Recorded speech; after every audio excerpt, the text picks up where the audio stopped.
Next section के अंदर हम जो ट्रेड के गेन्स हैं अभी तक जो कोई भी एक नेशन लेती है उसको दो पार्ट्स में डिवाइड कर सकते हैं, जिसको हम नाम देते हैं gains from exchange and from specialization. अब उस नेशन को जो भी हमने लास्ट मॉड्यूल के अंदर डिस्कस किया है, स्मॉल नेशन का केस, उसी को आगे लेके चलते हैं कि किस तरीके से जो नेशन है, जो उसके टोटल गेन है उनमें से एक्सचेंज के कितने गेन हैं और स्पेशलाइजेशन के कितने गेन हैं। एक्सचेंज से मुराद ये है कि वो स्पेशलाइजेशन नहीं करती पोज को एक कंट्री, और स्पेशलाइजेशन के बगैर ही जो एग्जिस्टिंग प्रोडक्शन है उसमें से कुछ पार्ट एक्सपोर्ट कर देती है इंटरनेशनल जो इक्विलिब्रियम रिलेटिव प्राइसेस हैं उसके ऊपर, और कुछ पार्ट इंपोर्ट कर लेती है। तो उससे क्या गेन मिलता है उसको, एंड देन अगर वो स्पेशलाइजेशन कर लेती है तो फिर क्या पैटर्न्स बनते हैं, इसको हम एक डायग्राम के थ्रू देखते हैं कि किस तरीके से टोटल गेन्स को फ्रॉम ट्रेड हम ब्रेक डाउन करते हैं दो पार्ट्स के अंदर। ये एक डायग्राम है नेशन वन के लिए, और सपोज वो एट पॉइंट ए जो है प्रोड्यूस भी कर रही है और कंज्यूम भी कर रही है। इस सेक्शन के अंदर जो है वो शायद इंडिफरेंस कर्व यहाँ पे शो नहीं किया हुआ, तो मैं आसानी के लिए इसको ड्रॉ कर देता हूँ इस पॉइंट के ऊपर, और हम कहते हैं कि आपके पास ए पॉइंट के ऊपर प्रोडक्शन और कंजम्पशन हो रही है। सपोज ये कहा जाता है due to any reason the nation one couldn't specialize और couldn't produce more commodity of X due to any reason, कोई भी उसमें रीजन आप ले लें, अगर वो नहीं कर पा रही अभी प्रेजेंटली, तो क्या वो एग्जिस्टिंग जो उसकी प्रोडक्शन है और कंजम्पशन है उसको ऑल्टर करके क्या उसको फायदा हो सकता है, उसको हम स्टडी कर।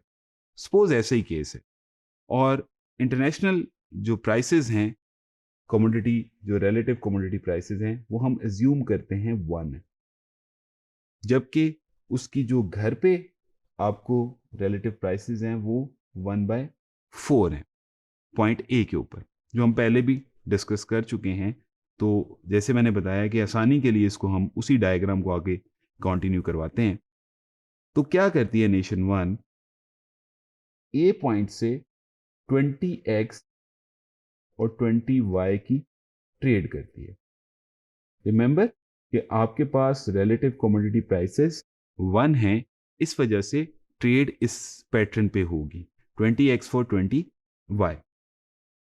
उस केस के अंदर क्या होता है, इनिशियली जो प्रोडक्शन और कंजम्पशन हो रही है इस पॉइंट के ऊपर हो रही है 50 एंड 60 के ऊपर। अब इस 50 में से उसने 20x को जो है वो एक्सपोर्ट कर दिया, और उसके बदले में जो 60 और प्लस 20 यहां पे ऐड कर लें, इस पॉइंट के ऊपर आपका क्या हुआ है, प्रेजेंट कंजम्पशन आ गई है। प्रीवियसली वो 60 कर रही थी कंज्यूम, क्योंकि उसने 20 एक्सपोर्ट कर दिए हैं, ये 20 इंपोर्ट कर लिए, तो अब वो किस पॉइंट पे चली गई, टी पॉइंट के ऊपर। टी पॉइंट के ऊपर अगर आप देखें तो उसके पैटर्न चेंज होके हो गए हैं 30 एंड 80, और इनिशियली क्या थे 50 एंड 60। हमेशा मैं पैरेंथेसिस में जो कमोडिटीज लिख रहा हूं वो पहली जो फिगर है वो एक्स कमोडिटी के लिए होगी और दूसरी जो है वो वाई कमोडिटी के लिए होगी। तो एक्स के 20 यूनिट्स उसने एक्सपोर्ट कर दिए, यहां से 30 की तरफ चला गया और माइनस हो गए 20 एक्सपोर्ट की फॉर्म में, और ये इंपोर्ट की फॉर्म में प्लस हो गए।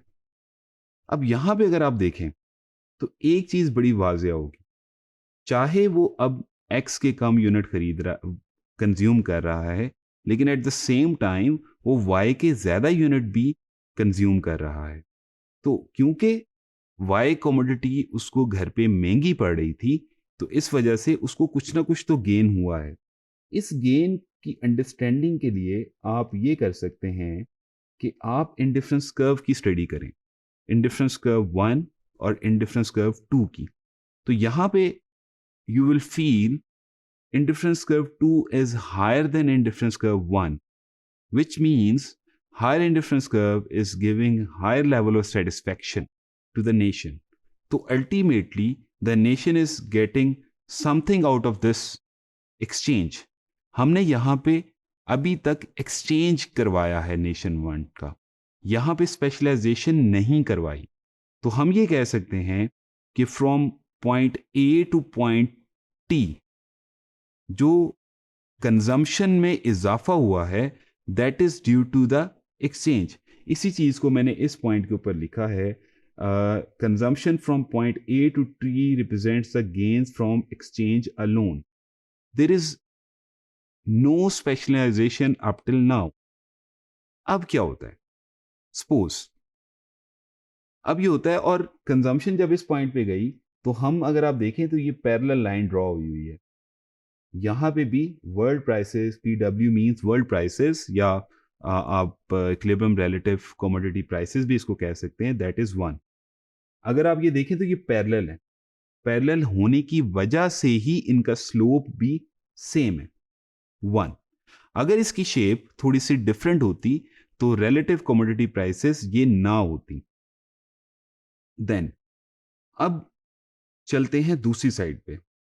अगर नेशन वन स्पेशलाइजेशन की तरफ जाती है फिर क्या होता है, तो हम इसको जरा साफ कर देते हैं डायग्राम को, ताकि इसके ऊपर मजीद समझा जा सके कि ट्रेड से क्या गेन हो रहे हैं. क्योंकि पहला पार्ट एक्सचेंज से जो गेन है वो तो हमने डिस्कस कर लिए कि नेशन वन को हायर इंडिफरेंस कर्व की फॉर्म में ज़्यादा सेटिस्फैक्शन मिल रही है.